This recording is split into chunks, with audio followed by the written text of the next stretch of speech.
Merci. On peut effectivement reconnaître qu'il y a un boulot important qui a été mené et saluer le travail fait par les services sur ce schéma qui couvre des champs extrêmement vastes et dans des délais contraints qu'on avait soulignés dès l'adoption de la loi NOTRe.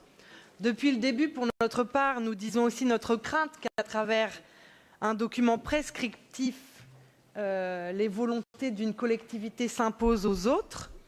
Vous avez visiblement cherché à atténuer ce caractère prescriptif et je vois que ça vous est reproché, mais ça ne sera pas notre cas parce que nous considérons que la libre administration des collectivités est précieuse. Mais ce qui marque ce schéma, je crois que ce sont ses contradictions. Alors, soyons honnêtes, elles ne vous incombent pas toutes, mais vous n'en êtes pas non plus complètement exempt. Contradiction parce que c'est un schéma qui charge la région d'être chef de file de l'aménagement et de l'égalité des territoires, alors que l'État encadre et je dirais même surveille les dépenses des régions. Que l'État mène une politique, et ça n'est malheureusement pas le propre du gouvernement actuel, de réduction des services publics dont il a la responsabilité. Je pense en premier lieu évidemment aux hôpitaux, mais on pourrait en faire une longue liste, de la justice en passant par les perceptions et tous les services que nos concitoyens voient reculer. Un État qui refuse de se donner des leviers efficaces, par exemple pour corriger la démographie médicale qui est particulièrement alarmante dans notre région. Un État qui réforme la formation, que ce soit l'apprentissage comme le lycée, au bénéfice d'un accroissement des inégalités. Je ne vais pas le développer longuement, mais on a déjà eu l'occasion de parler ici des conséquences de la réforme de l'apprentissage sur des CFA, notamment dans des territoires ruraux. On va sûrement assister à la même chose pour ce qui concerne les lycées et les spécialités qu'ils offriront aux jeunes normands. Et puis, on a un État qui abandonne la LNPN, qui abandonne nos ports, et je ne crois pas que ce soit la volonté de les fusionner qui va répondre aux enjeux d'infrastructures qu'ils connaissent, ou encore qui arrase des barrages, ceux de la Célune par exemple, quand on connaît les enjeux énergétiques. Alors c'est une liste à la Prévert, j'en conviens. Mais tout ça rend pour le moins hypothétique les objectifs qui sont affirmés et qui sont des objectifs tout à fait louables dans le schéma, de consolider la place de carrefour de la Normandie pour en faire un acteur du transport maritime international, d'agir pour la santé contre les inégalités sociales et territoriales, de faire de l'offre de services un vecteur d'équilibre des territoires et d'égalité pour les habitants. Je ne développe pas davantage.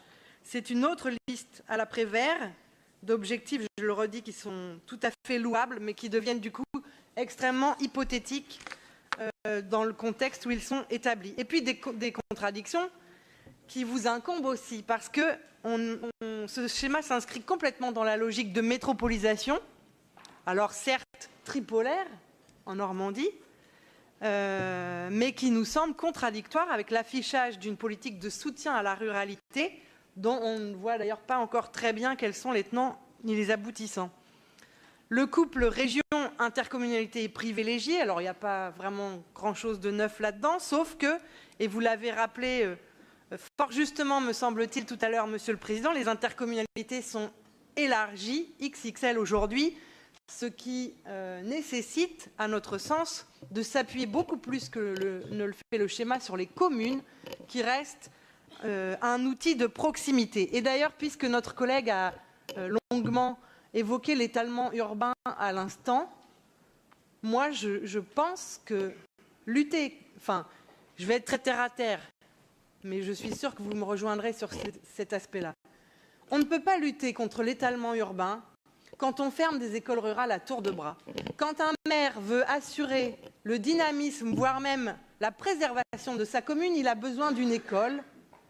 Et je crois que agir pour le maintien de ces services publics de proximité, voilà ce qui permettrait de lutter contre l'étalement urbain. On assiste aujourd'hui, par exemple en Seine-Maritime, à la volonté de regrouper des écoles rurales, en gros de faire des mini-collèges dans les chefs-lieux de canton. Je ne vois pas en quoi ça va répondre aux problématiques que nous connaissons aujourd'hui. Donc, associer les maires davantage que vous ne le faites, c'est une remarque qui a souvent été faite dans les grands-messes que vous avez organisé pour présenter les enjeux du SRADET et les propositions. Et puis, je ne veux pas être trop longue, contradiction évidente dans ce schéma, et je vais revenir sur les questions ferroviaires, entre d'un côté l'affirmation que les gares sont des pôles de centralité et des nœuds importants d'interconnexion, et de l'autre l'abandon d'un certain nombre d'entre elles, de même que les objectifs en matière environnementale ne sont pas compatibles à nos yeux avec le développement de modes de transport individuels ou par bus, plutôt que d'un système ferroviaire qui maille finement le territoire régional.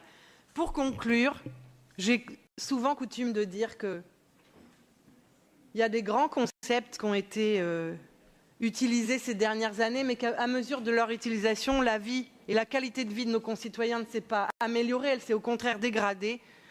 Je pense au concept d'équité, par exemple, qui remplace aujourd'hui régulièrement le concept d'égalité, au point que si nous n'y prenons pas garde, dans quelque temps, s'affichera ou s'afficheront au fronton de nos mairies équité, compétitivité, attractivité en lieu et place de liberté, égalité, fraternité.